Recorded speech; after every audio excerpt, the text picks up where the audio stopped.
Studios. Some of the billboards in Times Square in New York City are still dark because of the computer problem. They all went dark, and they're slowly getting them back up one at a time.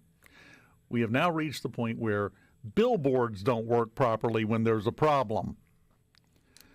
Another sentence I thought I'd never say. C-Spire text line, just very quickly from the 662. We were talking about how quiet it was when President Trump was speaking. Somebody said when the crowd went that quiet for a second, we thought the audio had cut out. Yeah. There's only one time I can remember seeing that large of a group of people that quiet. I took my son to WrestleMania in New Orleans. That happened to be the year when Brock Lesnar ended Undertaker's streak. If you've ever been in a sold-out Superdome, Saints game, concert, anything, you know there's a certain amount of background noise.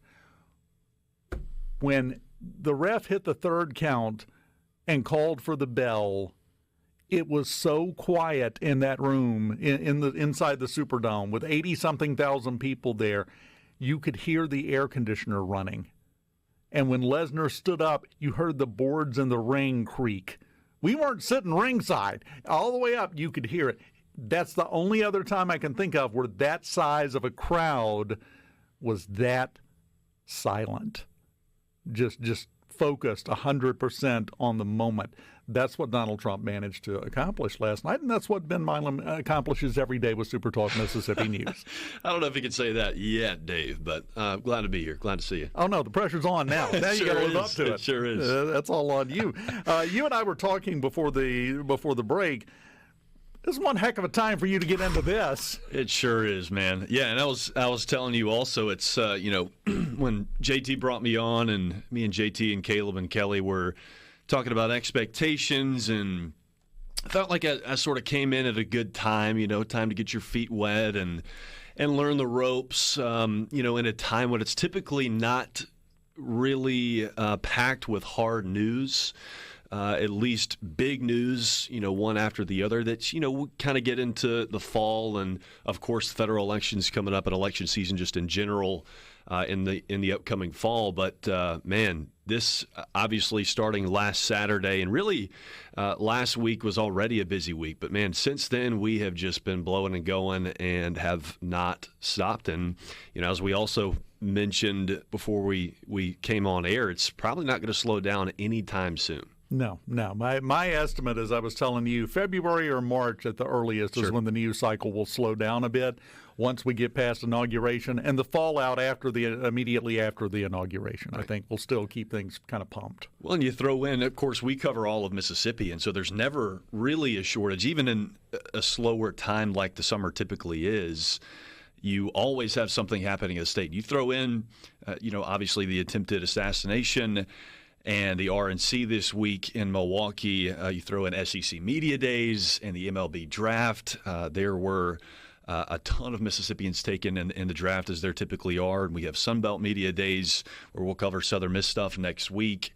And, I mean, that's really just the tip of the iceberg. And then you have all the other stuff that's always happening. You have crime to report and other big things, other positive things happening in the state. And so it's been a scramble. It's been fun. It's been a lot of learning on my end. JT and Caleb and Kelly have helped me a lot in the process of being able to kind of spin a lot of different plates on your hands. But it's been a lot, but it's been enjoyable. This is why I came on the team, because it's a lot of fun. Well, I'll let the C-Spire text line speak for me and Rhino and everybody else.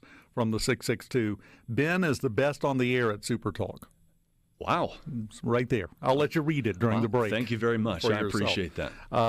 You're doing a fantastic job. You really are. And nobody can tell that you still don't know what in the heck you're doing.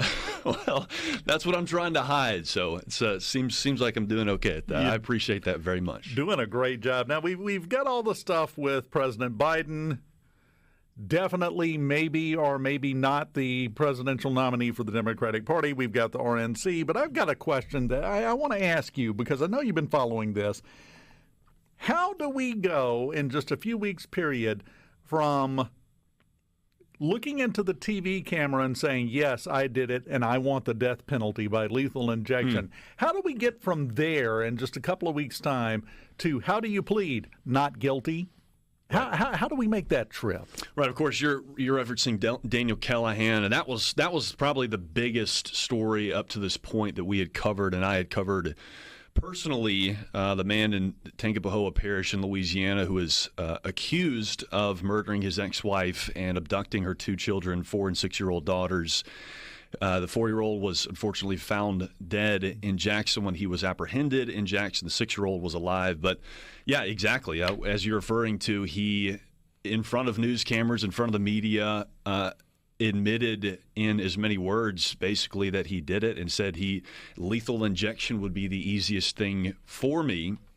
Of course, the way our judicial system works, you are innocent until proven guilty, not until you admit it on camera. And so we of course, still use the term allegedly and accused, and I think rightfully so. This is a story that is going to unfold, has a long way to go until it's really unpacked. And this trial, the upcoming trial, will be really interesting because as you would imagine, the prosecution will probably lean heavily on the fact that he admitted to this publicly. I would imagine the defense will probably push against the fact, there's probably some traumatic aspect that they can claim. It was, very shortly after his arrest. You could claim that he was not in the mental state of mind to actually make a statement like that. It was not a sworn statement.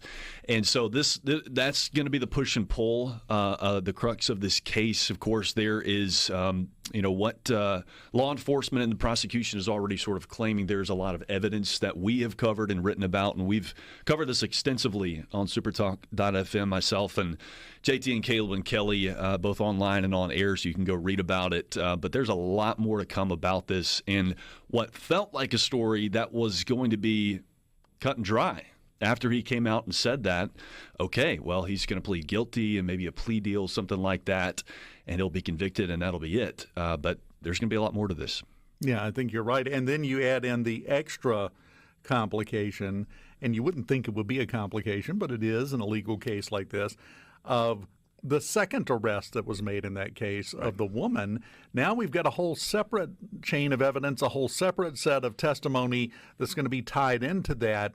This could wind up being a very complicated case. Yeah, it could. Victoria Cox, his alleged accomplice, and you're right. This is, again, at first glance, looks kind of simple. He was arrested in Jackson. He was, arrested near the dead body of this 4-year-old girl and the recovered healthy 6-year-old girl, and admitted to it. And his accomplice was arrested shortly after the same day. And that is just going to throw a whole different angle to this. What does she have to do with it? Does she take his side? Is it beneficial for her to corroborate the things that he is claiming? And so there, again, there's just this, it's just the tip of the iceberg, what we've seen so far. Obviously, they're going to get into the gritty details of this during the trial, and we will cover that in full. You go ahead and watch. I'll just predict this. The defense will make a motion to not allow that television comment to be entered into evidence for the reasons that you stated and others. They're going to try to get that disallowed to where it can't even be talked about. And I think they have a non-zero chance of pulling that off. Well, I think you're exactly right. And it's, it brings to mind another story that we've covered, the shooting that happened at the just a short distance away from the St. Patrick's Day parade in Jackson last year. Jordan Cummins, he didn't do it live, but released a video from jail the first time he was arrested, effectively admitting that he had committed these murders, that it was not self-defense, and his defense claimed self-defense. And so, again, going directly contradictory to what he had previously claimed. And so Callahan and his defense are going to approach it very much the same way. I would guess, again, just the wealth of evidence, and this is not, a claim one way or the other, just judging based on precedents and, again, pointing back to that Jordan Cummins case. it's probably going to be really hard to push past that and to really get over that hill of having already admitted to the murder. That's usually a pretty big problem with any defense case. Sure. When admitting to the crime. Yeah, when the person you're representing said, well, yeah, I did it, but I'd rather really not go to jail. That kind of undermines the defense a bit. Can you hang around through the break? Absolutely. Tell JT I said you can't go back. This is you time. You're going to have some me time. Will do, Dave. We'll continue with Ben Milam with SuperTalk Mississippi News as we continue moving towards the most glorious finish line in history, a Friday afternoon. We will do that next on Middays in the Element Wealth Studios. For some reason, suddenly I'm craving Taco Bell. Welcome back. Middays in the Element Wealth Studios. Dave Hughes, Ben Milam with SuperTalk Mississippi News. We have no shortage of stuff to talk about, but let's focus on something kind of positive for a minute. Let's go off the beaten path. Let's talk about something you mentioned a minute ago, the Major League Draft.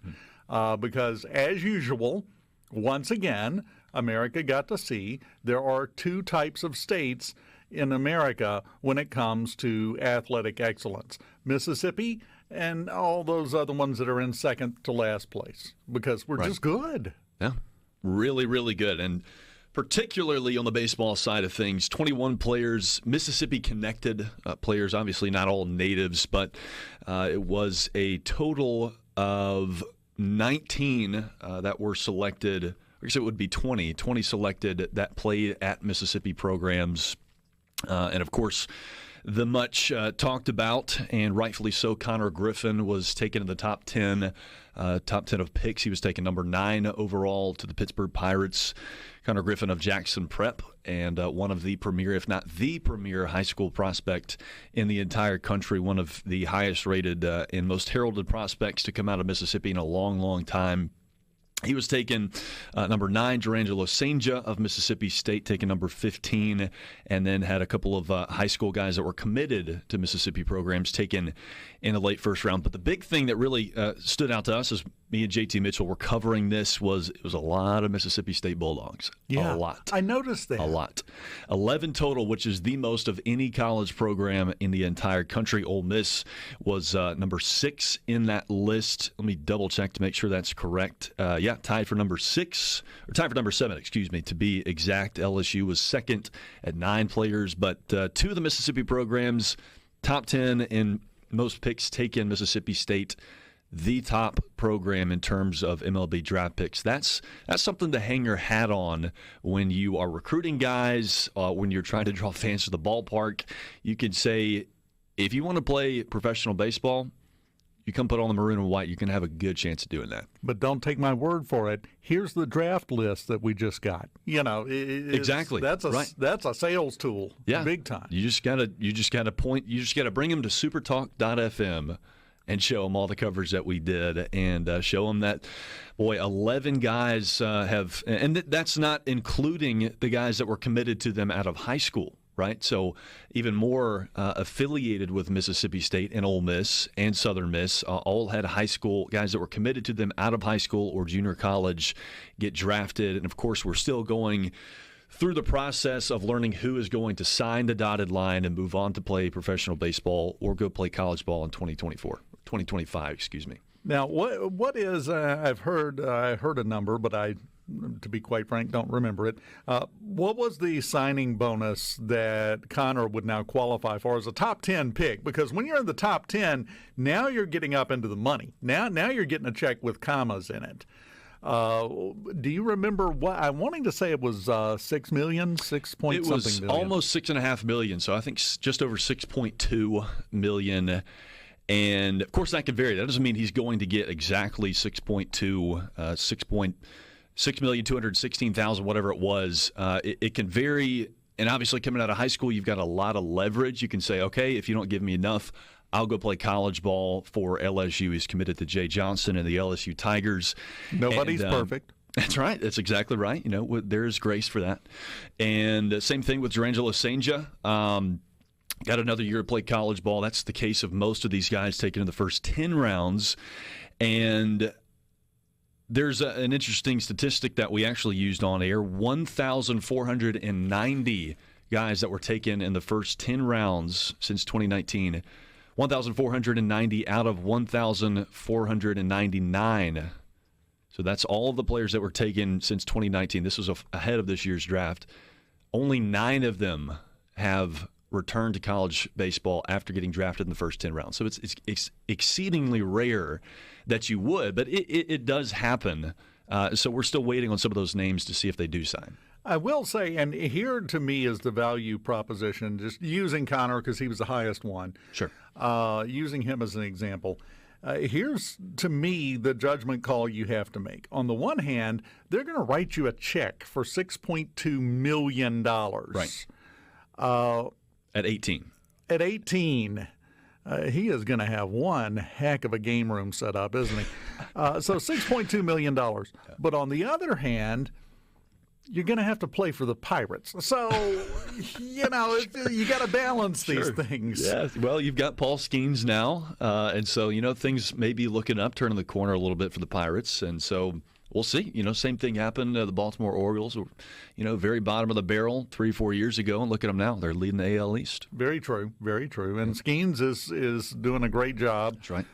Started for the All-Star game. That's exactly right, as a rookie. Yeah. That's about as good as you can get right there, my friend. So, it's to me, and again, from the outside looking in, that's a pretty easy decision for him to make. It is, and I think by all accounts, Connor will sign and play pro ball. It would be shocking if he did not. But it will be interesting to keep up with some of these guys who have 1 year left, because that's really where, if you are a junior and have 1 year of eligibility remaining, like say like Dakota Jordan, who is going to sign with the San Francisco Giants, Mississippi State, who was Ferris Award winner in Mississippi this past year, or a guy like Dalton McIntyre for Southern Miss, was taken in the 19th round after just 1 year of college baseball, was a JUCO guy. It's pretty easy to say, okay, well, if you have another great year, you probably will move up. Say you move up to that 9th, 10th round spot. Well, you don't have that leverage anymore. A guy that was, I can't remember his name or where he played baseball, but I just saw this in passing, was taken in the 10th round. The slot value of that pick was $175,000. Didn't have that leverage, didn't have any eligibility remaining. He signed for $5,000. The Los Angeles Dodgers. Wow. $5,000, because the Dodgers say, okay, if you don't want to play pro ball, see ya. We'll find somebody else. But if you want to play, here's $5,000. And you can't say, okay, I'll go play college ball. You kind of have no choice. So they really don't have to give you that chunk of change. So it is a gamble to come back, especially if you come in.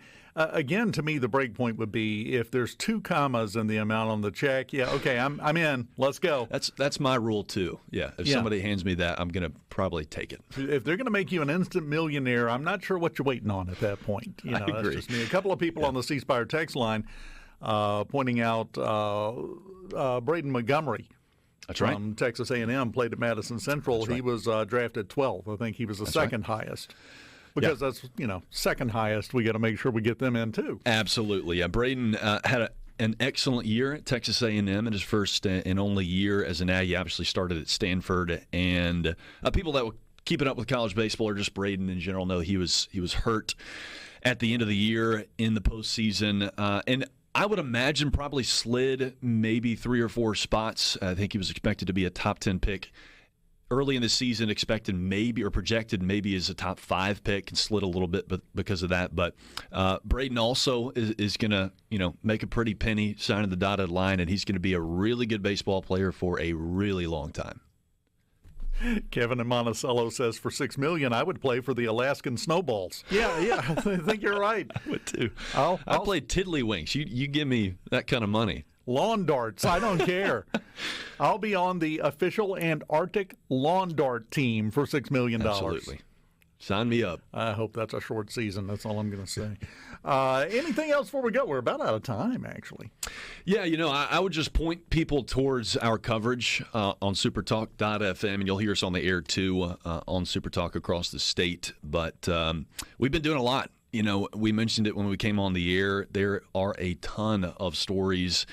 And if you want to keep up with all of your Mississippi news, I feel like you kind of have to be pretty intentional right now if you don't want to miss anything. There is a lot going on. Obviously, the big stories that you have talked about this week with everything with RNC, the attempted assassination, the VP pick, everything going on with President Biden, et cetera, et cetera. Plus SEC Media, and I'm not going to go down the list, but there's stuff that's probably going to fall down the cracks that we want people to know about, that's important to know about. We don't write about stuff or cover stuff that's not important to know about. So I would just point people towards SuperTalk.fm, JT, Caleb, Kelly, and I would throw myself in there, hopefully do an excellent job of covering Mississippi news. We'd hope you would check it out. I'm just going to say, you better throw yourself in there. We're going to whoop you. Well, there you go.